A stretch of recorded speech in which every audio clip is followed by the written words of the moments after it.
साहेब, राज्यामध्ये ज्या स्थानिक स्वराज्य संस्था होणार आहे, निवडणुका होणार आहेत, तेव्हा ठाकरे गट शिवसेना जे ते स्वबळावर लढणार असल्याचं संजय राऊत यांनी जाहीर केलंय। जालना जिल्ह्यामध्ये देखील तुम्ही शिवसेना ठाकरे गट म्हणून स्थानिक स्वराज्य ज्या संस्थेच्या निवडणूक आहे ते स्वबळावर लढणार आहात। निश्चितच पक्षाने जर असा निर्णय केला आणि असं जर धोरण ठरलं तर आम्हाला सुद्धा स्वबळावरच्या निवडणुका लढाव्या लागतील। आणि जालना महानगरपालिका झालेली आहे, या महानगरपालिकेच्या या पहिल्या निवडणुका आहेत आणि आम्ही स्वबळावर निश्चितपणानं पक्षाच्या आदेशाप्रमाणे जालना महानगरपालिकेची निवडणूक लढवू। साहेब, एककडं भाजपकडनं महापौर होईल असा दावा करण्यात येतो, शिवसेना देखील दावा करते, तर तुमचा देखील महापौर निवडणुकीमध्ये विजय होईल का, काय वाटतं? एक लक्षात घ्या, मी जालना नगरपालिका असताना मी जवळपास 25-30 वर्ष या जालना नगर परिषदेचा सदस्य होतो। 2 वेळा मी नगराध्यक्ष होतो। जालना शहरातल्या सर्व विकास कामांचा जर आपण अवलोकन केलं तर ही सर्व विकास कामं माझ्या कार्यकाळात झालेली आहे। एकही काम असं नाही, जालना शहराचा पाणी पुरवठ्याचा विषय असू द्या की छत्रपती संभाजी महाराज उद्यानाचा विकास असू द्या, भारतरत्न डॉक्टर बाबासाहेब आंबेडकरांचा सभागृह असू द्या, कुठलंही विकास काम घ्या तुम्ही, हे विकास कामं सर्व विकास कामं मी नगराध्यक्ष असताना माझ्या कार्यकाळातच झालेली आहे।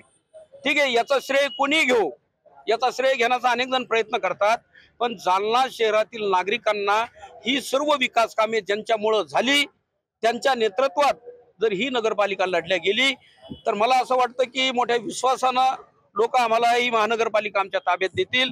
कारण की गेल्या 30 वर्षामध्ये जर माझा कार्यकाळ सोडला तर जालना शहराचा काय विकास झालाय हे जालनेकरांना चांगलं माहिती आहे। आणि म्हणून मी सुद्धा जालनेकरांना एक आवाहन करेन की ज्यांनी विकास केला त्यांच्याच ताब्यात ही महानगरपालिका दिली तर जालना शहराचा कायापालट झाल्याशिवाय राहणार नाही।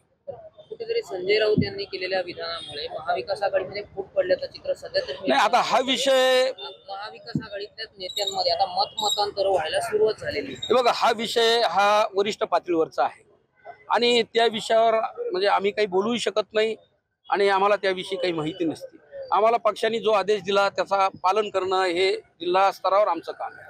साहेब, पक्षाकडनं काही स्वबळावर लढण्याची घोषणा केली नाही, अद्याप त्या संदर्भात काही संकेत नाही, काही बैठक वगैरे झाली का, काही आढावा तुमच्याकडनं जिल्हा? नाही, अद्याप पक्षाने आम्हाला आपल्याला स्वबळावर लढायचंय किंवा या अनुषंगाने बैठक असं कधी झालं?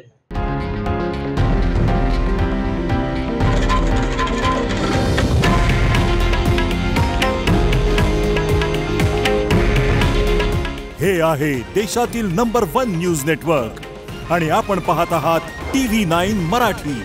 काळजी तुमची, हित महाराष्ट्राचं।